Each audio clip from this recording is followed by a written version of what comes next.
Well, hello, students. It's been a long absence and most unexpected, but here we are. And I don't know about you all, but I have been learning a great deal. It's a good thing I like to learn. So, I wanted to get us started by hearkening back to one of the first things I think I talked about, and that was you've been communicating since you were in the womb as teeny tiny little babies. And not only that, you've been persuading since you were little tots. And we are going to take you up on persuasion today and talk about it. And specifically, I'm going to talk to you about what it will take for you to put together your persuasive speech, how it is similar to what you did for the informative speech, and what is different, and what exactly you're going to be doing to put together your persuasive speech. And then I will post the assignment and some supportive documents on Blackboard so that you can be successful and get your persuasive speech recorded. So to start on that, remember back to childhood when you would say, but Mom, Dad, I really must have that Xbox 360. I remember my kids talking to me about that. And then as perhaps you're a spouse, you talking to your spouse, maybe your wife, about how you need a man cave, so you need to carve out room in the house for that man cave. Or if you're a wife to a husband, I really want a new car. So persuasion is a big, big deal. And it's also a big deal at school and in your everyday life as you work and have to get a job. That involves persuasion, obviously, or getting a raise. Or many of you have had to be persuasive with me when you weren't able to meet a deadline for an assignment. You might just someday think about throughout your day, how many times are you persuasive? I need to change my schedule because school is now in session and I have to do school, so I can't work these hours. And then, of course, we've all had to be pretty persuasive and actually flexible these past few weeks as everything has been turned upside down and everything is different. I hope all of you are safe and well and that your families are safe and well as we put up with a lot of changes. So not only is it important to be able to persuade, it's also important to be savvy consumers of persuasive messages. We will be voting in November for a new or perhaps the same president, and that's going to involve some new things. Does it matter that it's going dark? Like it does typically. Should I just reach out and... Yeah, you can Okay. just... I have someone helping me with this who's an expert, and that's because I know that as I've had to learn, I'm not all that good with the technology, and a lot of you are aware of that because you were helping me in class when we would encounter various technical challenges. So I was talking about the election where you have to make a good choice for who to elect to office. Same thing with what to buy, and I want to tell you, to my embarrassment, I made a bad decision last year. I went to one of those seminars where I ended up buying a portion of I had to write down what it's called, a timeshare condo. And when I told my friend, and I thought she'd be pleased, she owned a timeshare condo. Well, it turned out the only reason she owned it was because her dad kept buying them. And then in the end, the only adult child of this family when her dad died, who was capable of taking on the timeshare, was my friend. And that's why she owned it, and the only reason why she owned it. And she was horrified that I had bought this timeshare. Well, after I knew the real story of timeshares, I was horrified too. And when I followed the exact rules of the timeshare to get out of it, it turned out they weren't going to let me out of it. And it was very difficult, even though I followed what they said to do. If you changed your mind within their time frame, I ended up having to get an attorney, and I had to write to their consumer agency in the state of Virginia and some other state agencies. And finally, I was able to get out of it. So it's very important to know about persuasion and know how to consume persuasive messages with great, to be very wise about it, because that was not a good decision. So let's get to the meat of what we're going to talk about. The first thing I'm going to talk about is you've just done an informative speech. And for you, I think it's very fortunate that a great deal of what you're going to do with the persuasive speech is going to be similar to what you did with what you will do with the persuasive speech. But not everything. There'll be some new things. So you want to make sure that you know what's the same, what's going to be new and different. So I'm going to talk to you first. What will be the same as what you did in the informative speech? First, in the introduction, still has 5 jobs, and you don't do anything else but the 5 jobs. And I'm going to go over what those 5 jobs are, because while some of you did the 5 jobs in the informative speech, some of you just started talking as though you'd kind of forgotten that there were 5 jobs to do. So, first of all, you get the attention of the audience, and that's an attention getter. And I tried to do that today with you when I started talking about you were in the womb and you were already communicating, and then you were little kids and you were trying to persuade your parents that you needed an Xbox 360. What else was I doing by saying Xbox 360? I was trying to connect with you. I don't even really know what that is, but I do know my kids wanted one, and that maybe some of you that are my kids' age now will kind of feel connected with me that I even mentioned that.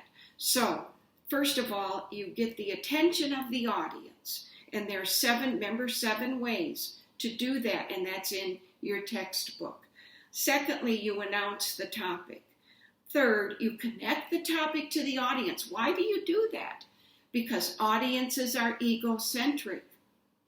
Audiences want to know, what's in it for me? Why do I care? So you have to tell them. You have to tell the audience early on, what is it that you know what you're talking about? Because the next thing the audience is wondering, how do I know you know what you're talking about? And especially if you're talking about something like cyber crime, which one of you did. How do I know that you know about that? So you say, having studied this topic, or having volunteered for the Red Cross and given blood over the last 2 years. So you state quickly, here's my credibility on this topic. And then the 5th thing, the last thing, at the end of the intro, preview the main points. So the audience can follow you throughout the speech. Now, this is going to be different. We're not going to do informative topics. Now we're going to move to persuasion. And you're going to say something like, there's a problem right here in Tulsa, Oklahoma, with not enough blood. People are not donating enough blood. And you can be part of the solution. So what are the two main points? And there's only two, a problem and the solution. And more on that later. That's where a big difference will take place in the body of the speech. Some whole new main points. And one set could be problem, solution. Okay, now the body of the speech, as I've mentioned, is going to have different sets of main points. You're going to talk about a problem and a solution. But what's going to come under those main points will be very similar, because you can't just talk about what your opinion is. You can't just throw that out there. You must back it up.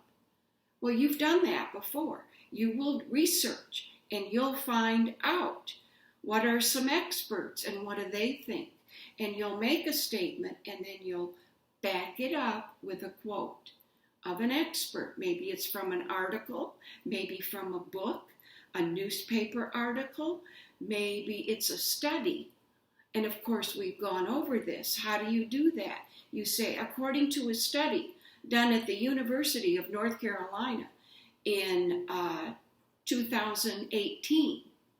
Now the audience knows that you have researched this and that this was done at a credible institution recently.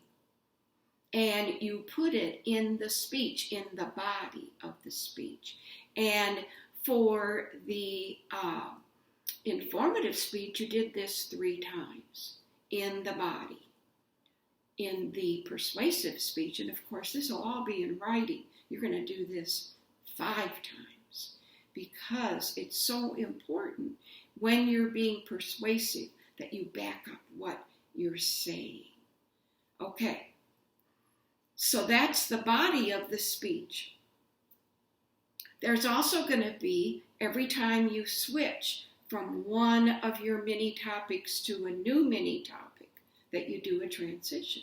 So you'll say, now that I've discussed what the need is for blood to be donated, I'm going to talk about how we're going to meet that need and how you are going to donate blood and what's involved with that. And then the audience know, oh, okay, we're done talking, but now we're going to talk about, and maybe she'll mention how scared I am about the needles. And this is where, in a persuasive speech, you bring up what you think the audience might be afraid of. And you say, now, I know maybe some of you are worried about the pain you might feel being pricked with a needle. And I'm here to assure you, it's very fleeting. And I just look away. And I notice that I don't even feel any pain. So you bring up what you think they're going to be worried about, but only to overcome it. If you don't have a way to overcome it, then I suggest don't bring it up. Be sure that you have a way to overcome what you think they're worried about. And be sure to do transitions. You've done them before between the little main points. So that's the same as you've done before. Once you've got the body of the speech finished, now you move on to your conclusion. You've done those before, and it's the same as you did before. Signal the end clearly, so the audience isn't surprised when you start walking back to your seat. Of course, you're not going to be walking back to your seat this time, but you know what I mean. Signal the end, then either, here's something new, summarize your main points as you've done before, or you can do an appeal to the emotions. And this is new. It's perfectly ethical, as long as you don't overdo it, to refer to something emotional, along with the statistics, the quotes of experts, the studies. You need to tug at the heart. Remember the story I told you about little Susie, 3 years old, and she's really sick. Well, Susie was able to get enough blood donated, and now the leukemia she was suffering from, she's been healed. And I wanted to share that with you. So think of the people, and then you go into your appeal. Think of your little niece or nephew or sister, or your mom, or even yourself, because you can donate ahead of surgery and have blood set aside that's yours.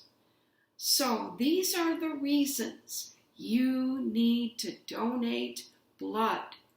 And you can do that kind of appeal just before the end of your speech.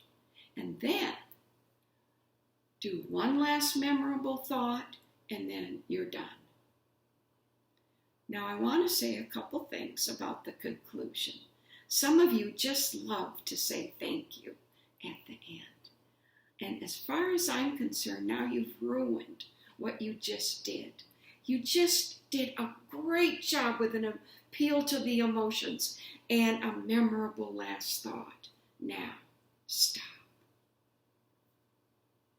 And just wait for a minute. And the screen will go blank, and there's no need to say thank you. Okay? All right. So, I've gone through with you all the things that are the same. But now it's time to talk about what's different. And what's different, as I've kind of alluded to, is we are going to have a whole different way of doing the body of the speech. So now we're going to be looking at problems that are going to have to be solved in our persuasive speech. And these are called a speech about a question of policy. So that's what I want you to do for your persuasive speech. A speech about a question of policy. And of course, I've asked you to read chapters 16 and 17 and do the electronic homework that goes along with it. And that is going to provide you with a lot of details on this. So, a speech about a question of policy. Now, that could be a policy, an international policy. So, when you think about, and I'm going to give you some specific databases to look at in our library, that's going to give you all the challenges of the day, okay? What would be a speech, a topic about an international policy? Maybe it has to do with travel restrictions that people are facing today and what they should be or what they should not be. What would be a national policy? A national policy, and quite frankly, I haven't thought about this, so I'm having to do it off the top of my head. I haven't thought about it recently. A national policy might be a policy that we need to have more of a clear national policy about COVID-19. If we had, and then you could say, you know, the reason is then we'd have more of this and less of that and so on. And I'll bet you'd find a lot about that in newspapers and on CNN and so on. And then if you wanted to go the other way, you could just say, I don't want a national policy. I want states to figure this out. That's going to be a better way to go. So you could do something like that. But what if you wanted to have more of a policy at TCC? TCC should have a policy where anyone that wants to can carry a gun. Or they shouldn't carry guns, which is the current policy. And then you could say if they do all get to carry guns, and that's if, say, by fall, we get to go back to school. Everyone's carrying a gun, therefore we'll be safer. And I'm not saying that's what I think, but if you think that, you could write that would be our policy. Or you could do a personal policy. I want to say that I have this personal policy, and I want all of you to adopt a personal policy that you will exercise every day or 5 days a week for this many minutes and so on and so forth. Your speech then would be, here's what I want you to do for so many minutes or so much time, this kind of exercise. And then there's a method you could use where you get to tell the benefits. Okay? So policy can be international, national, local, and it can even be personal. Okay? Or it can have to do with what you eat, that you meditate. I mean, it can be all kinds of personal things. So it's a little bit about what you could be doing with it. Now, let me talk about more than just this one problem solution method that you can use to organize the speech. So, problem solution is very common. You only have 2 main points. Let me tell you a little bit more about it. You know how in the informative speech, we try to make what went under each of the main points about similar length. That was important. Well, something different in the persuasive speech. You might decide, I think this problem is so difficult and so unknown, I'm going to spend just about all my time on explaining what the problem is and not as much on what the solution is. And we saw that done when we watched the antibacterial products speech. She thought, people don't even know these antibacterial products are not going to be doing what they think they are because they only kill bacteria, not viruses. And isn't that interesting when we see everybody's using the hand wipes? And maybe it's changed. That's an old speech. But okay, so she spent pretty much all her time talking about here's the problem. And then in the end, what did she say to do about it? She said, stop using the product. Because, what else are you going to do? There wasn't a lot to do. But what if your speech was about drunken driving? Okay, and it is drunken driving, not drunk driving, in terms of your English language. Okay, now most people know it's a problem to drink and drive. That's not disputed, I don't think. But you would probably do some statistics about the deaths and the people that are hurt by drunken driving accidents. You would probably tell a story about someone who was hurt by a drunken driver or killed. But then I would suggest spend most of your time and really research and think about, well, if we could solve this problem, we would have solved it by now. So really come up with some creative solutions. See what some states are doing in your research about that. And then maybe spend more time on the solution than you do on the problem, which we pretty much are going to agree with you on, that it's a problem. So that's one example where you might do more on the solution, not as much on the problem. And you get to decide that. That's your choice. Okay? Now let's move on to another way of organization. Another way to organize for this type of speech about a question of policy is problem, cause, solution. There are some topics where you really must explain the causes or the solution won't make much sense.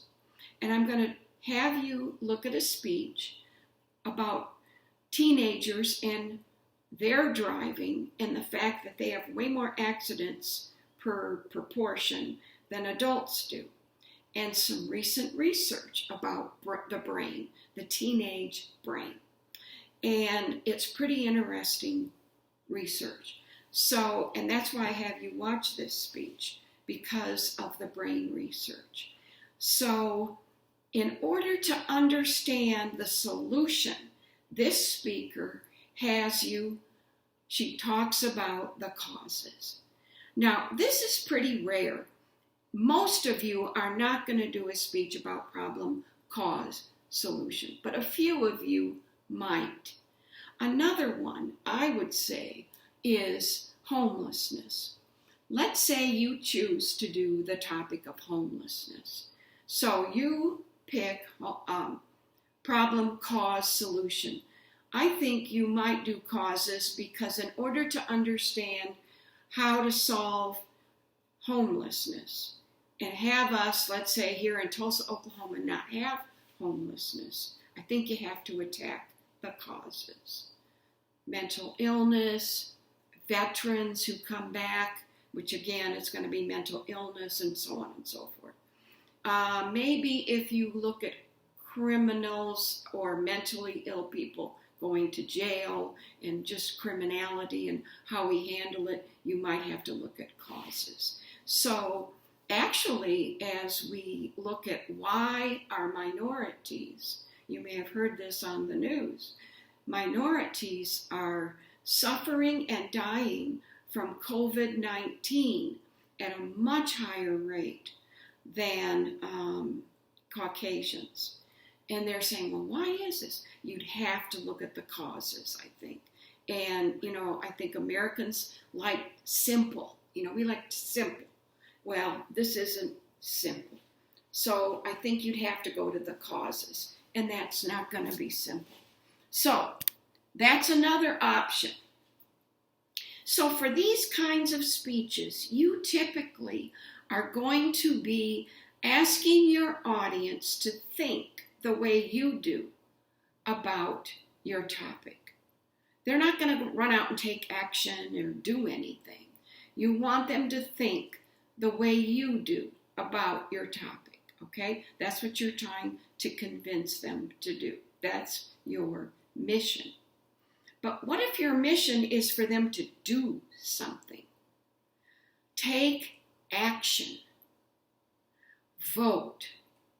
Volunteer. Pick up litter. Register to vote.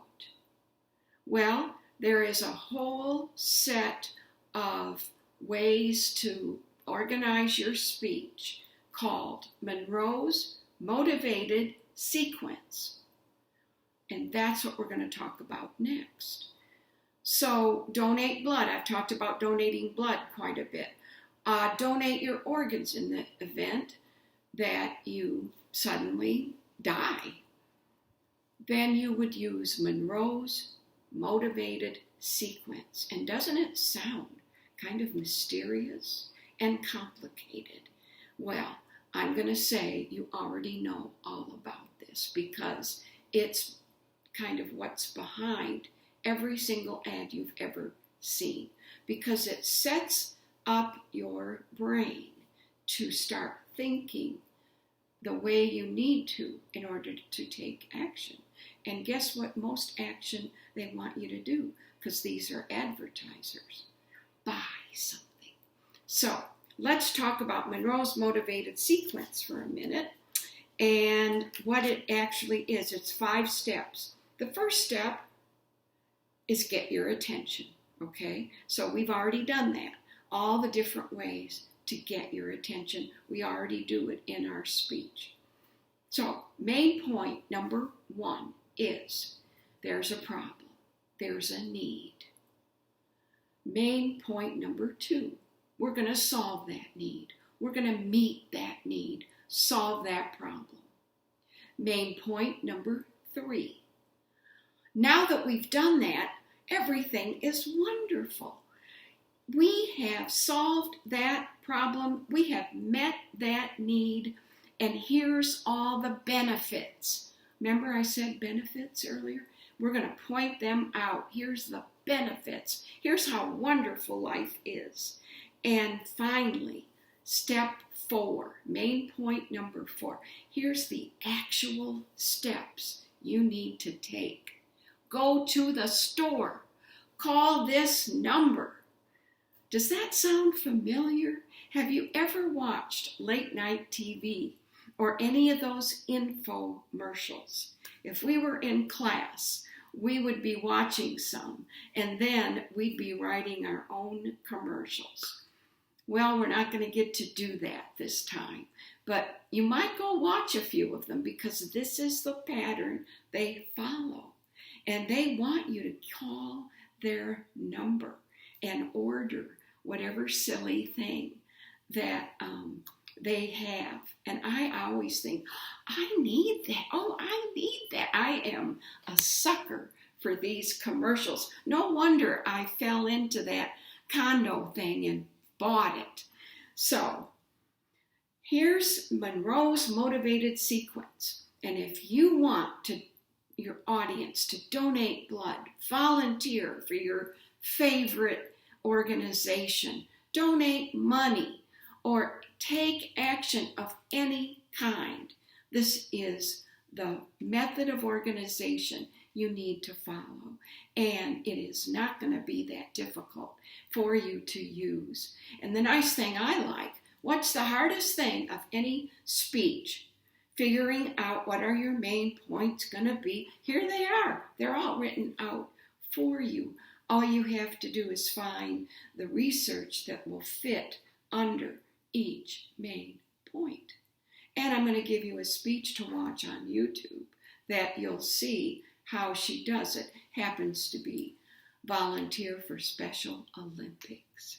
So, and by the way, these speeches I'm talking about, there's 3, and one of them, which is about puppy mills, problem solution.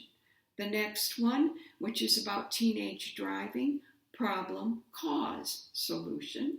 And this last one, Special Olympics, is Monroe's motivated sequence. And I will put in an email to you on Blackboard exactly how to find these speeches, and then watch them, please, so that you see how these speeches are organized. Now, I'm about to wind it up here because I believe I have covered everything I wanted to cover. I've also written all this down for you so you can watch me talk about it, and then you can read about it. You also can read about it in the textbook, and then do that electronic homework that has been assigned. Then you're also going to remember that planning assignment we did for the informative speech, and choose your topic, write that down. You'll choose your topic from a database in the library. These databases have all kinds of topics of the day, controversial topics of the day, where they discuss it on both sides. So you can take either side, and then they'll have all the research being done on both sides. One is called CQ Researcher. Another is called Issues and Controversies. And another is called Opposing Viewpoints. There's more than just those 3, and you can choose one that isn't one of these 3 if you want to. But that's what I want you to use to pick your topic. And write up your topic, write up your method of organization. Is it going to be problem solution? Is it going to be problem cause solution? Do you think you need the cause? Because if you don't put it in there. Or do you want the audience to take action? Then put Monroe's motivated sequence. And then go one step further and write down in MLA format several, maybe 3 potential sources that you think you're going to use from the library. Just so you know you've got sources, and they're going to be in those databases. Let me also suggest, remember when Jamie or maybe Amy helped us from the library? You could set an appointment with a librarian. It would be online. I suggest you do that. to help get good library sources for your speech. Now, this is going to be a lot of work. This speech is worth 200 points. So to earn that, these are some things you have to do. I want to mention, I don't want to be negative, but while many of you did a great job on your informative speech, I want to say a few of you never quoted one source throughout your whole informative speech, and you were supposed to quote 3 sources in the speech, both out loud and in the outline. So now you have 5, and it could be devastating to your grade if you don't do that. Some of you just started talking in the intro.